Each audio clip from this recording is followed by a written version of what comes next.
आज आपण बनवणार आहे एकदम झणझणीत, मसालेदार आणि चविष्ट अशी पारंपरिक महाराष्ट्रीयन भरलेली मिरची.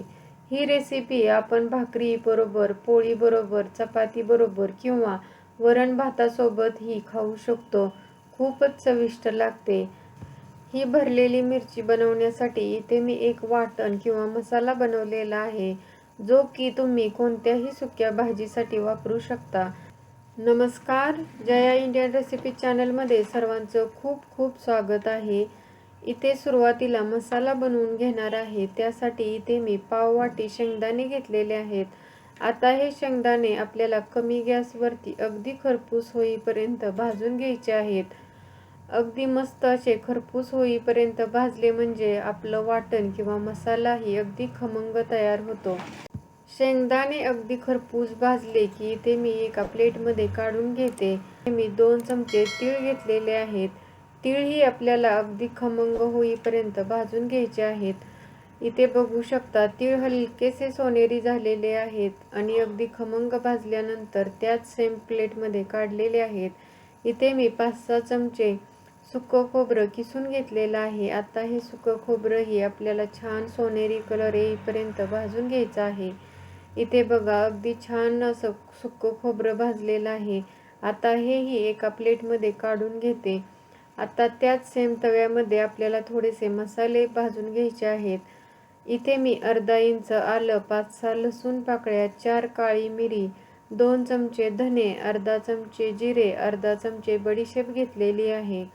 आता हे खडे मसालेही आपल्याला कमी गॅसवरतीच भाजायचे आहेत.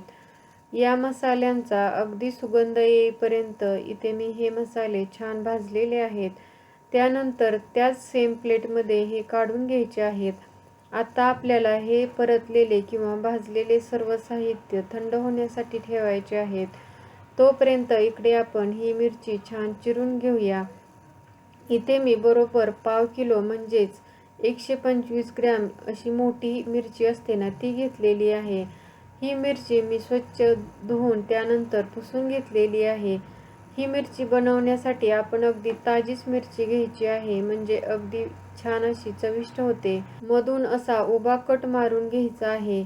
इथे मी व्हिडिओमध्ये दाखवत आहे ना, त्या पद्धतीने व्यवस्थित आपल्याला अगदी वरपासून खालीपर्यंत कट मारून घ्यायचा आहे, म्हणजे आपल्याला याच्यामध्ये व्यवस्थित मसाला भरता येतो. या मिरच्या जास्त तिखट नसतात, त्यामुळे इथे मी याच्यामध्ये ज्या बिया आहेत ना, त्या काढलेल्या नाहीत. तुम्हाला हवं असतील तर या बियाही काढू शकता. सर्व मिरच्या कट करून झालेल्या आहेत. एवढ्या वेळामध्ये आपण जे परतून घेतलेले साहित्य भाजलेले आहेत ना, तेही छान थंड झालेले आहेत. आता हे आपण बारीक करून घेऊया. मिक्सरच्या भांड्यामध्ये सर्व साहित्य टाकलेलं आहे. त्याच्यामध्येच इथे मी अर्धा चमचा लाल तिखट टाकलेला आहे, 1 चिमूटभर हळद आणि 2 चिमूट हिंग टाकलेला आहे. तुम्हाला आणखीन याच्यामध्ये मसाले टाकायचे असतील तरीही टाकू शकता. तर आता हे छान बारीक करून घेऊया. बारीक करतानाही अगदी याचा लगदा होईल इतकंही बारीक करायचं नाही. थोडंसं असं मोकळं सुटसुटीत होईल अशा पद्धतीने हे वाटण बनवून घेतलेलं आहे. तुम्हाला जसं तिखट मसालेदार लागतं त्या पद्धतीने तुम्ही याच्यामध्ये मसाले आवडीप्रमाणे कमी जास्त घालू शकता. आता हे वाटण किंवा मसाला मी एका प्लेटमध्ये काढून घेतलेला आहे. इथे मी सुरुवातीला मीठ घातलं नव्हतं. आता इथे मी चवीनुसार मीठ घातलेलं आहे. मीठ घातल्यानंतर व्यवस्थित असं मिक्स करून घेतलेलं आहे. इथे आपलं भरलेली मिरची बनवण्यासाठीचा मसाला किंवा वाटण तयार झालेलं आहे. हे वाटण आपण फ्रीजच्या बाहेर 8 दिवसही ठेवू शकतो. अजिबात खराब होत नाही. आणि कोणत्याही आपण सुक्या भाज्या बनवायच्या असतील तर या वाटणापासून बनवू शकतो. आता आपण हे जे वाटण आहे ना, ते या मिरचीमध्ये भरून घेऊया. या मिरचीला आपण असा उभा कट मारून घेतलेला आहे. तिथे आपण अशा पद्धतीने मसाला भरून घेऊया. मसाला थोडासा भरला की बोटाने हलक्या हाताने दाबायचा आहे, म्हणजे मसाला अगदी व्यवस्थित भरला जातो आणि खाताना मिरची ही अगदी चविष्ट लागते. सर्वच मिरच्यामध्ये मी अशा पद्धतीने मसाला भरून घेणार आहे. भरलेली मिरची आपण ऑफिसच्या डब्यासाठी, दुपारच्या जेवणामध्ये किंवा शाळेच्या डब्यासाठीही देऊ शकतो. रोज रोज आमटी चपाती किंवा आमटी भाकरी खाऊन जर कंटाळा आलेला असेल किंवा तुम्हाला असं मसालेदार किंवा झणझणीत खाण्याची इच्छा होत असेल ना, तर एकदा माझ्या या पद्धतीने नक्की ही भरलेली मिरची खाऊन बघा किंवा करून बघा. अगदी चविष्ट लागते. एकदा जर तुम्ही अशी भरलेली मिरची बनवली तर पुन्हा पुन्हा नेहमी अशाच पद्धतीने नक्की बनवाल. तर इथे बघा, सर्वच मिरच्यामध्ये मी असा मसाला व्यवस्थित भरून घेत आहे. असा थोडासा हा मसाला दाबून घेतला म्हणजे काय होतं, ज्यावेळेस आपण ही मिरची परतत असतो ना, त्यावेळेस याच्यामध्ये भरलेला मसाला अजिबात बाहेर येत नाही. हा मसाला बनवण्यासाठी इथे मी अजिबात बेसन पीठ वापरलेलं नाही.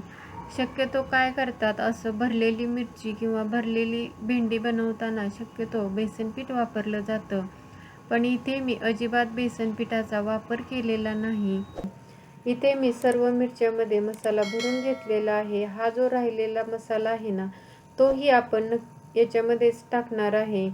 इथे बघा, अगदी मस्त अशा या मिरच्या दिसत आहेत. आता आपण या मिरच्या छान अशा शिजवून घेऊया. इकडे मी गॅसवरती तवा गरम करून घेतलेला आहे. तव्यामध्ये 1 चमचा तेल ओतलेलं आहे. त्यानंतर या भरून घेतलेल्या मिरच्या याच्यामध्ये टाकायच्या आहेत.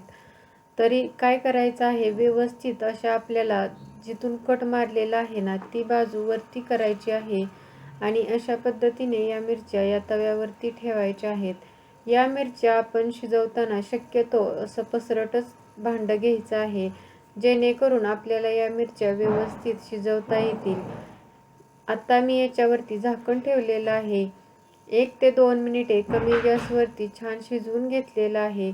2 मिनिटानंतर याच्यावरचं झाकण काढून आता या मिरचीची साईड चेंज करून घेत आहे. म्हणजे अगदी सर्व साईडनी व्यवस्थित या मिरच्या आपल्याला शिजवून घ्यायच्या आहेत. खालच्या साईडनेही या मिरच्या व्यवस्थित शिजवून घ्यायच्या आहेत. पण त्याच्या अगोदर असं साईडने व्यवस्थित तेल टाकायचं आहे आणि पुन्हा आपल्याला 1 ते 2 मिनिटे कमी गॅसवरती छान शिजवून घ्यायच्या आहेत. 2 मिनिटानंतर आपल्याला पुन्हा एकदा या मिरच्या व्यवस्थित अशा उलटून घ्यायच्या आहेत. जिथे आपल्याला ही मिरची कच्ची वाटत आहे ना, ती साईड आपल्याला खाली करायची आहे.